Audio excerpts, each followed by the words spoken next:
अरे वाह, लगता है भैया भाभी ने नहीं काम वाली रखी है। चलो ये तो अच्छा किया। सुनो,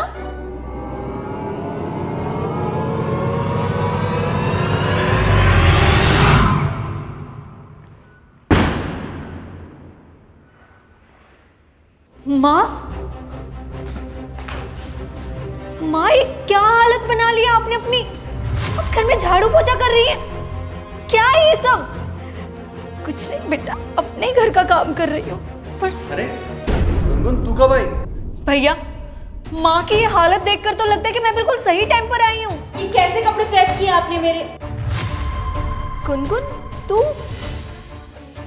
भैया कोई जवाब क्यों नहीं है आपके पास? माँ पोछा क्यों लगा रही है घर में? क्या हाल कर रखे है आपने? हाल? क्या हाल बनाया है तुम्हारी माँ का? ठीक तो है हाल उनका? ठीक है, इस उम्र में वो घर पे झाड़ू पोछा लगा रही है और आप कह रही है वो ठीक है? अपने घर में झाड़ू पोछा कर रही है ना, किसी और के घर में तो नहीं कर रही ना। भैया आप भाभी को कुछ बोलते क्यों नहीं है?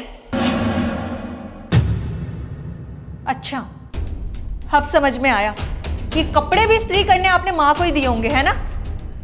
और भाई की अब नौकरी जा चुकी है और वो घर बैठे हैं और आपकी कमाई खा रहे हैं, इसलिए वो आपको कुछ नहीं बोल रहे।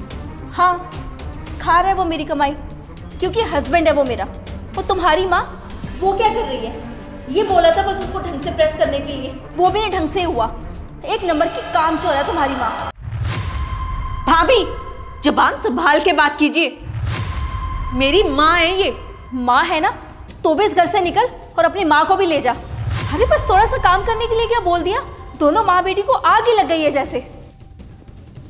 एक काम, माँ की ये हालत देखकर लगता तो नहीं है कि आप उनसे सिर्फ थोड़ा बहुत ही काम करवाती होंगी।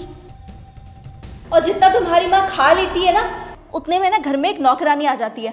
तो मैंने भी सोचा जो पैसे नौकरानी को देने हैं वो तुम्हारी माँ से काम करके तुम्हारी माँ पे पैसे लगा दूंगी।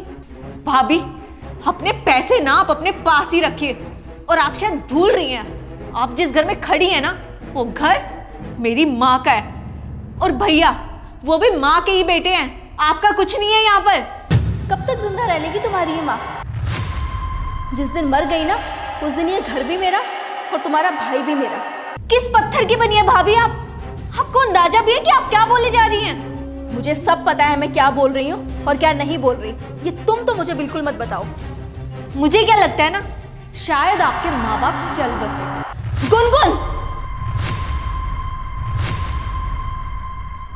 क्यों अभी तक जिंदा है क्या बुड्ढा बुड्ढी? बकवास बंद करो। सुमेश, तुम अपनी बहन को समझा लो। मेरी माँ के बारे में अगर इसने एक लफ्ज भी और बोला ना, तो जुबान खींच लूंगी मैं इसकी।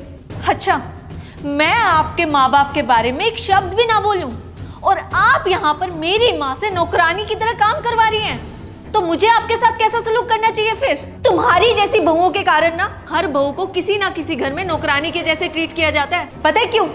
जब माँ बाप बेटे की शादी करते हैं ना और घर में बहू को लेकर आते हैं, तो अपनी बेटी को तो बेटी समझते हैं, लेकिन किसी और की बेटी को बेटी नहीं समझ पाते, क्योंकि उनके मन में डर होता है कि कहीं उनके घर में आने वाली बहू उन्हें ही उनके घर में नौकर ना बनाकर रख दे, जैसा हाल तुमने मेरी माँ का किया हुआ है। और भाभी, भैया तो तुम्हारा भी है, तो भाभी भी होगी।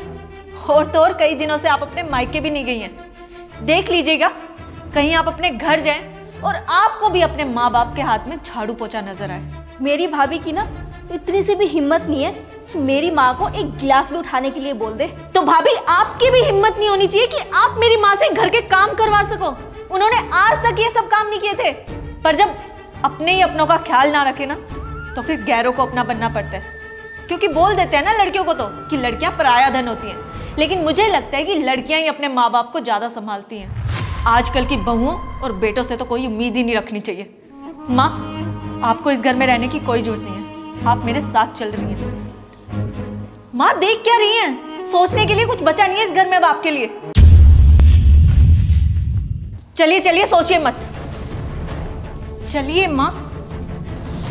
और भैया, अभी तो मैं माँ को इस घर से लेकर जा रही हूँ, पर भूलना मत, ये घर ना मेरी माँ के नाम है। जल्दी आपके पास लीगल पेपर्स आ जाएंगे, फिर देखती हूँ इस घर में किसकी चलती है। चलिए माँ।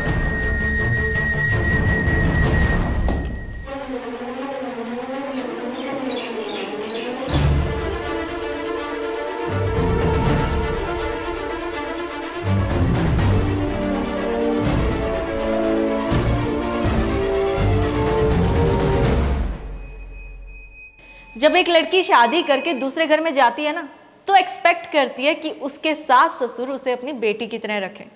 तो एक बहू को भी जब वो शादी करके अपने ससुराल जाती है, अपने सास और ससुर को अपने माँ बाप ही समझना चाहिए, सास ससुर नहीं। अगर आपको हमारी वीडियो में दिया हुआ मैसेज अच्छा लगा हो तो इस वीडियो को लाइक करें और कमेंट जरूर करें, और इस वीडियो को अपने दोस्तों के साथ और फैमिली के साथ शेयर करना मत भूलिएगा। Thank you.